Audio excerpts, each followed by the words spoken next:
Para que você entenda qual é o pior erro ou maior erro que um investidor, iniciante ou não, comete com os fundos imobiliários, você precisa antes entender uma diferença básica na classificação dos fundos imobiliários. Nós temos de um lado o quê? Os fundos de tijolos, que são os mais conhecidos pelo pessoal. É aquele fundo que por trás realmente tem um imóvel. O patrimônio do fundo é constituído de imóveis. Imóveis estes que são utilizados para locação. E essa locação gera aluguéis, que é a renda que volta para o fundo, e isso acaba retornando para o cotista na forma dos seus rendimentos. Do outro lado, você tem os fundos de CRI, ou fundo de papel. Qual que é a grande diferença? Nesse lado aqui dos fundos de papel, você não tem imóveis por trás. Os imóveis, no máximo, serão garantias. Garantia do quê? De pagamento de dívidas. Porque o patrimônio desses fundos aqui é constituído de dívidas.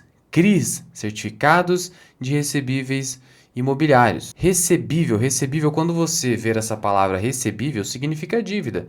Um compromisso de pagamento, uma promessa de pagamento. E esses fundos de papel, eles têm justamente essa característica de serem donos de dívidas. Então, se você investe numa cota de fundo imobiliário de papel, você está comprando um pedacinho de dívida. Logo, você tem direito a receber aluguel? Não, a receber um fluxo de pagamento, uma parcela da dívida. A dívida tem um prazo para ser paga, por exemplo, 5 anos. E isso você encontra lá no fundo de papel pela palavra duration. E aí isso quer dizer o quê? Que eu vou receber fluxos de pagamentos que são as dívidas, são as parcelinhas da dívida. Portanto, você precisa entender que o fundo de papel é um conjunto de dívidas. E você, como cotista, dono da cota daquele fundo, tem direito a receber esse fluxo de pagamentos. Você já sabe disso, os 95% de rendimento obrigatório de um fundo imobiliário. No fundo de tijolo, você tem uma participação no imóvel, um conjunto de imóveis, na verdade, não apenas um imóvel, porque não é recomendável você investir em fundos monoativos de apenas um imóvel. É uma assunção de risco muito grande. Já que você entendeu essa característica, vai uma pergunta aqui para vocês. Como que ocorre a evolução da renda e também do patrimônio líquido de um fundo de tijolo e de um fundo de papel? A resposta não é tão simples assim, porque não ocorre da mesma maneira para os dois fundos imobiliários. Vamos começar pelo aluguel, que é a renda dos fundos imobiliários de tijolos. Para isso, vamos pegar apenas como exemplo o HGLG11, que dentre os fundos de tijolos é o mais negociado, é o mais procurado pelos investidores. E aí, para você saber como que a renda do fundo imobiliário de tijolo cresce, vamos pegar o HGLG e ir ao seu site de relações com o investidor. Indo aqui para esse site, você vai buscar em central de downloads relatórios. São os documentos relacionados ao HGLG. E aqui dentro você seleciona o ano 2023. Vamos pegar aqui o informe anual, que pega aqui um documento do ano inteiro do fundo, informações importantíssimas. E também vamos pegar aqui o último informe trimestral, que é esse aqui, a cada trimestre, obviamente. E aqui dentro do informe trimestral, aqui no item 1.1213, ele traz aqui para a gente distribuição dos contratos dos imóveis por indexador de reajuste. O que é isso? Ele está falando o seguinte: nós temos os seguintes métodos de reajustamento do aluguel, por meio de determinados índices de inflação. Qual que é mais representativo aqui para a gente? E hoje a gente vê que o mais representativo é o IPCA, que é o índice oficial do governo. Depois o IGPM, que até pouco tempo atrás era o principal índice que vinha sendo adotado em locações. Por que isso mudou? Porque o IGPM passou por um período de deflação, que é o contrário da inflação. Inflação é quando os preços sobem, já deflação quando os preços caem. E aí o pessoal começou a substituir índices de reajustamento de contratos. Quando você pega o seu contrato de locação, se você mora de aluguel, lá tem cláusula de reajuste, vai estar o IPCA ou o IGPM. Provavelmente, atualmente, estará o IPCA. Ou vai estar escrito o seguinte: será o IGPM desde que o IGPM não seja deflacionado. Ou pode até ter uma cláusula alternativa dizendo: será o IGPM se ele for maior que o IPCA. Então, basicamente, vai estar dizendo para você: o índice de reajustamento do contrato será IGPM ou IPCA o que for maior. Isso também pode ser feito. Só que atualmente o IPCA vem sendo mais adotado, porque hoje o IGPM acabou sofrendo com deflação. Só que a gente precisa olhar para o histórico. E aqui você já percebeu o seguinte: o aluguel dos fundos imobiliários é reajustado por índices de inflação, principalmente IGPM e IPCA. Esse aqui é um documento do próprio HGLG, está aqui. E aí eu vou te mostrar qual que é o melhor indicador, melhor índice de inflação para você olhar no longo prazo. E já antecipo que é o IGPM. E vou te mostrar isso, como que você calcula na prática a performance histórica desses índices. Você vai usar uma ferramenta chamada Calculadora do Cidadão, uma ferramenta gratuita do Banco Central. E aqui dentro você vai clicar em correção de valores. E aí a gente já fez o comparativo aqui para vocês. O que nós fizemos? Pegamos o IPCA dos últimos 20 anos. Pegamos de abril de 2004 até abril de 2024. Colocamos um valor hipotético de R$100. E o que a calculadora mostra para a gente? Que houve um acúmulo de inflação de 203,65% no período, 20 anos. De tal modo que R$100 deveriam valer hoje, eles tinham o mesmo poder de compra de hoje de R$300. Basicamente isso. Então, em abril de 2004, segundo o IPCA, R$100 detinham o poder de compra atual de R$303. É assim que você faz a leitura. E a gente fez com o IGPM, mesma situação. E o resultado foi diferente. Deu R$369, porque o acúmulo de inflação foi de quase 270%, significando que numa janela de tempo bem maior, IGPM acaba sendo mais favorável nos contratos. Mas vocês viram como isso é muito do caso a caso, do momento? O pessoal começou a trocar IGPM porque IGPM passou por deflação.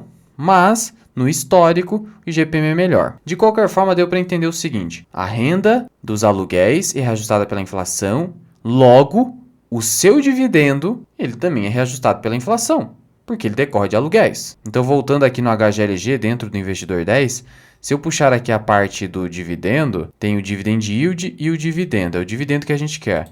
Vamos pegar anual aqui. Esse dividendo, que evoluiu muito bem até o ano de 2022, é um dividendo que decorre de aluguéis sendo reajustados pelo índice de inflação de cada contrato de locação dentro do HGLG. Mas aí eu te pergunto o seguinte: esses índices, eles são utilizados para reajustar contratos vigentes, que já existem. Mas e quando eu for assinar um novo contrato? O que vai determinar o valor do aluguel? O valor de mercado, Luan, ok. Só que o valor de mercado, ele está relacionado ao quê? Ao valor do imóvel, né? Ora, o valor de mercado é o valor do imóvel naquele momento. E aí vai determinar o valor da locação. Portanto, o imóvel precisa ser de qualidade A para cima. Para quê? Ora, porque se o imóvel não for de qualidade, não estiver bem localizado, não tiver demanda, ele vai ter um valor menor do que deveria. E aí, isso vai determinar também um valor de aluguel menor. Então, o que eu estou dizendo aqui para você? Que os aluguéis são reajustados pela inflação, por esses índices. Mas o valor de novos aluguéis, ou quando um contrato se findou e precisa realizar um novo contrato, o valor será determinado de acordo com o valor justo do imóvel. O aluguel decorre do imóvel. Então,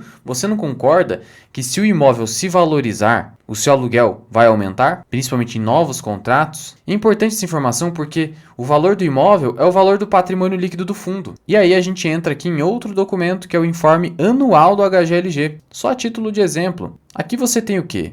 Você tem os imóveis do HGLG, com o respectivo valor de mercado, e aqui o que aconteceu de reajustamento. Tem alguns imóveis que o preço cai, mas a grande maioria você tem alta, até de 15%, dependendo do imóvel. 13%, 10,9%. Isso aqui é muito bom para o cotista. Por quê? Primeiro, a cota tende a se valorizar por conta disso. A cota precisa se valorizar pelo menos até o valor do patrimônio líquido, o valor de avaliação desses imóveis. Segundo, novos contratos terão que ter um valor de aluguel com base nesse valor reajustado. Então isso te garante uma proteção maior contra a inflação. Isso é muito importante. E aí eu peguei para vocês aqui, só para vocês verem como os imóveis se valorizam ao longo do tempo, o índice FIPE-ZAP. Eu peguei aqui de junho de 94 até junho de 2015, 21 anos. Deu uma valorização anual de 12,73%. Imóveis residenciais se valorizaram quase 5% em 2023. Isso mostra o quê? Que na parte residencial você já tem uma expectativa de reajustamento do valor do imóvel de acordo com o IPCA, pelo menos. Só que imóveis comerciais acabam se valorizando mais. Olha só aqui o índice comercial. Preços de locação avançaram 5,87% em 2023. Foi acima do IPCA. E como eu disse, esse patrimônio líquido, esses imóveis se valorizando, eles se refletem aqui na cotação. Vamos dar uma olhada na cotação padrão, porque a ajustada é a cotação ajustada pelos dividendos. Não, aqui você tem como trocar para a cotação padrão, que é sem considerar dividendos. A cotação padrão das cotas quando você vê ali na Bolsa de Valores. E mesmo na cotação padrão, quando a gente pega o HGLG, a gente viu que ele saiu de 112 a cota para atuais 163. Já foi maior, tudo bem, mas caiu, muito por conta da queda do dividendo, mas de qualquer forma subiu. Por quê? Porque os imóveis se valorizaram. Disso resulta o quê? O que a gente pode concluir de tudo isso? Que nos fundos de tijolos de qualidade, aí você tem que fazer uma boa escolha, claro. Você tem valorização, pelo menos uma expectativa, de valorização das cotas, que estão se referindo ao patrimônio líquido, que são os imóveis se valorizando, e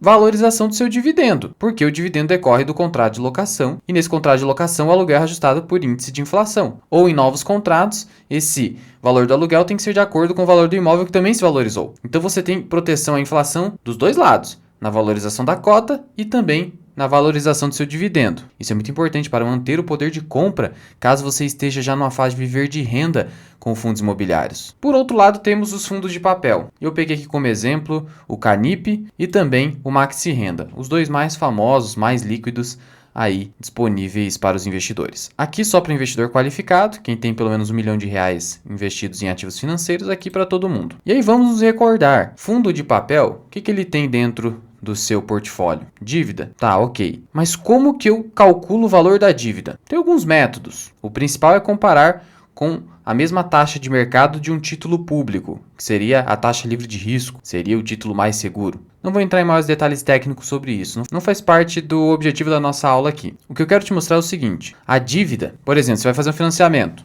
tem lá 100 mil que você emprestou, o principal, que é o 100 mil, ele não vai se valorizar. Pode se valorizar um pouquinho? Pode se ele tiver negociado em bolsa, por exemplo aqui. E aí a gente chama de marcação a mercado. Pode se desvalorizar? Também pode. É uma comparação com o título público. Mas no longo prazo não dá para esperar muita coisa. Porque o patrimônio líquido ele vai ficar assim. É o valor da dívida. Como que vai crescer esse patrimônio líquido? Fazendo novas subscrições, trazendo mais dinheiro para o fundo, comprando mais dívida. Aí você cresce o patrimônio. Lá no fundo de tijolo você não precisa fazer subscrição para crescer o patrimônio, porque o patrimônio cresce com a valorização do imóvel. Olha a diferença. Aqui não. Aqui você tem que ter subscrição, senão vai ficar assim. Ou vai oscilar um pouquinho por causa da marcação a mercado, mas é isso. Olha isso que eu tô te falando se refletindo no Canip.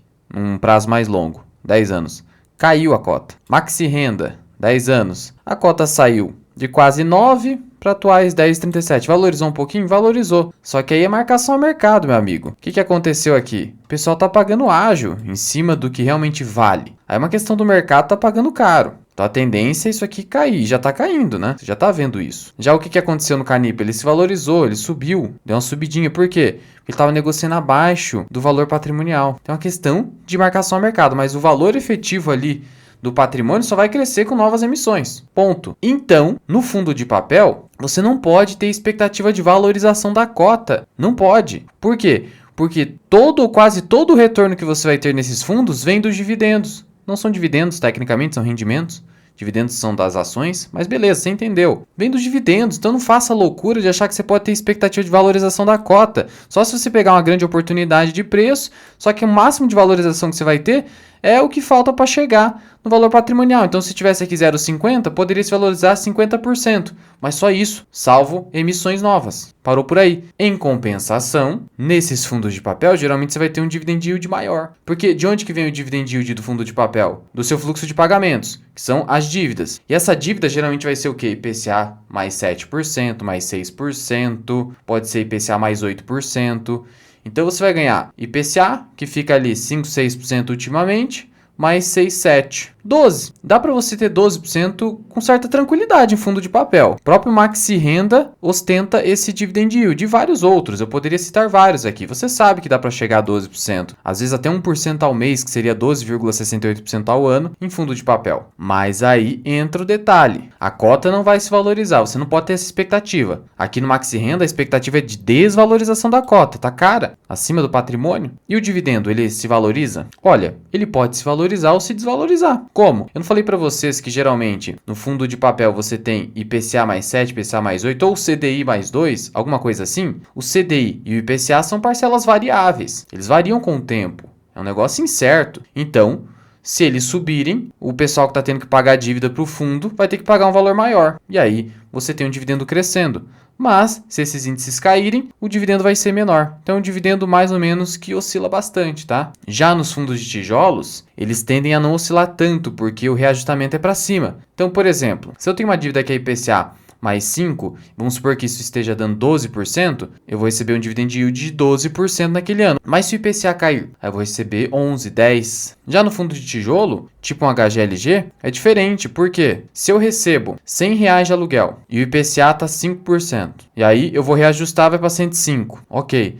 No ano seguinte cai para 3% o IPCA. Quanto que eu vou receber? Eu vou receber mais 3% além daquele 105. Então é progressivo o aluguel. Já no caso fundo de papel não é assim. Salvo só não vai ser progressivo se tiver deflação. Mas deflação é uma raridade total no Brasil e sempre tem como renegociar esse negócio. Por isso que embora o dividend yield aqui seja menor, ele é muito mais sustentável, ele é progressivo. Pelo menos essa é a expectativa que você pode ter de um bom fundo. Já em fundo de papel não dá para ter isso. Então eu estou demonizando aqui o fundo de papel? Não, só estou te dizendo que você pode se frustrar muito ao pensar que esse tipo de dividend yield é sustentável. E isso faz com que as pessoas comprem fundos bem arriscados como DEVA11 ou H7R11 em momentos completamente equivocados. Eu não estou te dizendo que você não pode ter esse tipo de fundo. Se quiser, você tem o que você quiser. O problema é você olhar para isso aqui e comprar nos momentos mais malucos do mercado. Eu estou fazendo um teste para os membros do canal com DEVA11, eu estou no lucro. Olha só, dinheiro real.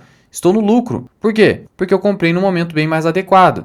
Não estou dizendo que é para comprar isso aqui de maneira nenhuma, não é recomendação nenhuma. Só estou dizendo, cuidado com a expectativa que você vai ter com fundos de papel. Você ganha muito agora, mas pode ganhar pouco no futuro, por tudo que a gente falou até agora no vídeo. Por isso que o ideal, você ter uma menor parcela da sua carteira em fundos de papel, por conta da sua maior imprevisibilidade.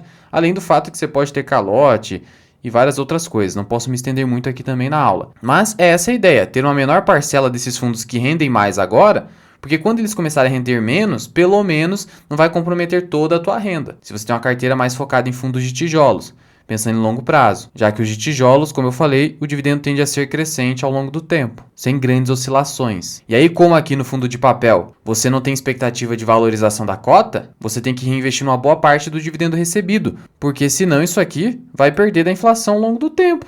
Ainda mais se cair. Então você tem que pegar esse excesso de dividendo que você recebe e reinvestir para manter o poder de compra dessa cota e aumentando o dividendo ao longo do tempo. Pelo menos 30% do que você recebe aqui você vai ter que reinvestir. No fundo de tijolo não preciso reinvestir? Olha, pelo que a gente falou até aqui, não precisaria. Mas se você quer ter garantia, dá uma reinvestidinha ali. Pelo menos uns 10, 15% que você recebe. Assim você vai ter mais tranquilidade. O negócio é você dormir tranquilo com seus investimentos e saber que você vai poder contar com eles quando você realmente precisar viver de renda. Mas aqui é essencial. Ali no fundo de tijolo é recomendável, não é essencial. E aí talvez você já tenha conseguido entender qual é o grande erro. O grande erro é você montar uma carteira de fundos de papel em excesso na sua carteira, pensando nesse dividend yield alto, não entendendo essas características peculiares desses fundos, que os tornam mais atrativos em dados momentos, mas no longo prazo eles oferecem mais risco, por isso precisam ocupar um percentual menor da sua carteira e precisa necessariamente ter reinvestimento